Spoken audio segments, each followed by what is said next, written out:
A propósito, como todo tiene que ver con todo. Willy Quiroz, atención, a propósito de Irán, está con Horacio Calderón, analista internacional, para ilustrarnos respecto de lo que ha sido una noche, bueno, con mucho movimiento. Atención, porque hubo ataques por parte de la fuerza iraní en territorio iraquí contra unas bases militares en los Estados Unidos. Se esperaba una respuesta de Donald Trump, no se sabía si militar o de palabra, fue de palabra, habló hace un ratito nada más, por eso es importante tener la opinión de los analistas. Willy, ¿estás por ahí? Sí, exactamente. Estamos con Horacio, que también se define como experto en Medio Oriente. Un conflicto, Horacio, que se da ¿por qué, según su análisis? Bueno, acá fundamentalmente es un conflicto de vieja data. Esto no es algo nuevo.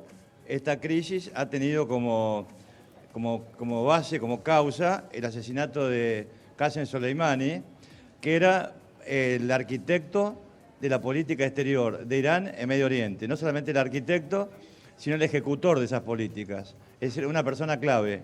Y el motivo de matar a tan alta personalidad por parte de Estados Unidos ha sido, de alguna manera, parar o detener el avance regional de Irán, que se ha convertido en una potencia a partir del derrocamiento de Saddam Hussein y la muerte en el año 2003, y la muerte posteriormente, y que bueno, que Irán efectivamente domina desde el Mediterráneo hasta la frontera de su propio país con los estados vecinos. O sea, esto ha tenido como objetivo detener ese avance de Irán y mandar un mensaje muy claro al régimen de ese país. Más allá de que uno considera esto un crimen. ¿Cómo te va? Horacio, chicos. Buenas tardes, Diego, te saluda. Quería preguntarte a propósito de mensaje, ¿cómo analizás el mensaje de Donald Trump? Es un punto, sin dudas, pero ¿es un punto final, es un punto aparte, es un punto seguido? Es un punto seguido, diría yo, y obviamente clausura este round, para llamarlo de alguna manera, luego de este show off montado por Irán el día de ayer, Sí.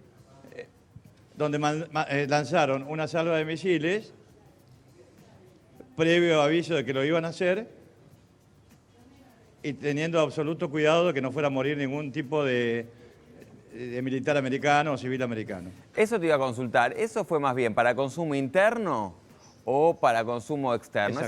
¿Es más para mostrarle a su población bueno, que efectivamente iban a cumplir con su palabra de vengarse, o más bien es realmente una venganza y le está mostrando de alguna manera el poderío a los Estados Unidos sin querer matar hombres, que era un poco el límite que había puesto Donald Trump? Bueno, yo creo que eso fue para consumo interno, de Estados Unidos, consumo interno de Irán. Sí, sí.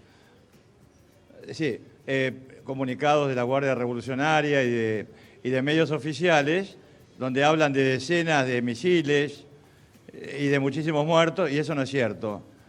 A lo mejor en otros tiempos se podían ocultar los muertos.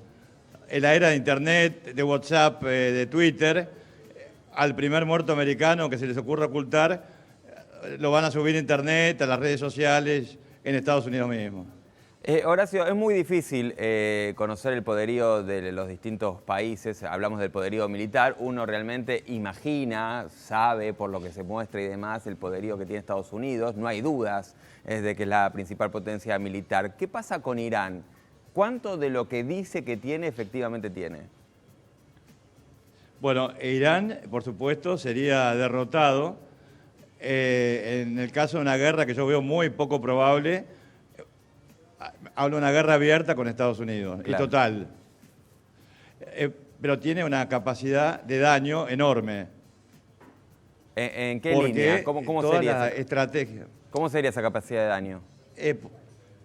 Y claro, porque Irán está preparada para una guerra asimétrica. Y no solamente con la propia tropa de su país, entre comillas, sino con todas las fuerzas aliadas que tiene Medio Oriente. Ajá. Por ejemplo, el Hezbollah libanés. Yo escuchaba ayer algunos comentarios de analistas que no conocen los temas militares, hablando de que los misiles iraníes no iban a alcanzar, por ejemplo, territorio israelí. Pero los principales enemigos que tiene Israel y más próximos son los milicianos del Hezbollah, que cuentan con miles de armas para poder atacar este pequeño país. Me refiero a Israel, ¿no? O sea, Además de los países, sí, por sí. ejemplo, del Golfo. y además, no sé, me dirás vos, también en el territorio europeo uno conoce que, bueno, hay distintas células perdigadas por allí y, bueno, digamos que cualquier lugar, cualquier ciudad importante del mundo, hoy por hoy podría ser víctima de un atentado terrorista en este marco que vos planteás. Pero por supuesto, sí, por supuesto que sí. Esto incluye atentados terroristas que no van a tener la firma de Irán necesariamente, pero la bandera roja, esa que se hizo en la mezquita de Qom, tiene su significado, ¿no? Es un llamado al martirio. Entonces, eso puede ser tomado por voluntarios chiitas, extremistas, que vivan en Europa, con o sin orden de un Estado determinado, en este caso Irán, para causar daño, como lo hacen los terroristas del ISIS o los terroristas de Al-Qaeda, por ejemplo, ¿no? En este contexto hay que seguir Además, alerta. quiero aclarar otra cosa. Hay que seguir alerta. Sí, pero sí, por supuesto, pero hay un tema muy importante, creo que va a ser lo más próximo, que va a ser la iniciación de una guerra de guerrillas dentro del territorio de Irak por parte de las milicias pro-iraníes contra objetivos americanos, tanto militares como civiles. Eso decís que Y ya, eso va a llevar a una nueva escalada por parte de Estados Unidos. eso decís que es inminente, que ya se inició, digamos. No diría que se ha iniciado aún, pero que va a ser realmente en un corto periodo de tiempo. Hay informes clasificados que hablan de esto, pero he podido acceder por lo menos a algunas líneas de la inteligencia británica que esperan ataques por parte de un grupo insurgente, grupos insurgentes. ¿No? Atrás de Que esto no es estaba, lo mismo que hablar de atrás de esto estaba Soleimani y esto Perdón. es un poco la denuncia que hace Trump. Bueno, obviamente Soleimani era una de las figuras más importantes de un Estado con representación en las Naciones Unidas. No era Osama Bin Laden. Entonces, ¿qué sucede? Esto puede ser considerado como un crimen de Estado.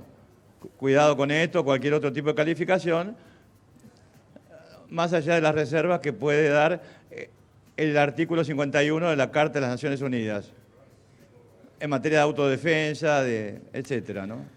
Horacio, quiero ir terminando, no sin antes preguntarte qué pasa con Irak, porque realmente Irak está siendo terreno de estos enfrentamientos entre Irán y los Estados Unidos y bueno, da la sensación de que es un país que no puede salir adelante luego de la invasión norteamericana y ya han pasado muchos años. ¿Cómo se libra de todo esto Irak? Que parece un rehén, ¿no? En todo esto. Bueno, justamente yo una de las cosas que estaba comentando estos días es que obviamente Irán es un país que tiene presencia colonial en Irak. En Irak en este momento es un país colonizado por Irán. Pero además, por supuesto, con la presencia militar de los Estados Unidos en acuerdo con el gobierno de Irak. Que esto fue suscripto hace muy pocos años. Entonces, obviamente coincido contigo en que va a ser muy difícil para Irak poder librarse de esta presencia extranjera, tanto iraní como americana, y de sus respectivos aliados. Bueno, La responsabilidad sí. máxima de toda esta catástrofe la tiene Estados Unidos. Ahí está, y ese es un cierre que nos interesa. Con eso nos vamos a quedar. Horacio Calderón, analista internacional, especialista en cuestiones de Medio Oriente. Era importante charlar contigo, saber cuál era tu opinión. Se esperaba, había muchísima expectativa en torno a la palabra de Donald Trump y ver cómo sigue. Bueno, nos decís punto seguido, noticia en desarrollo, así que seguramente volveremos a charlar contigo, ¿sí?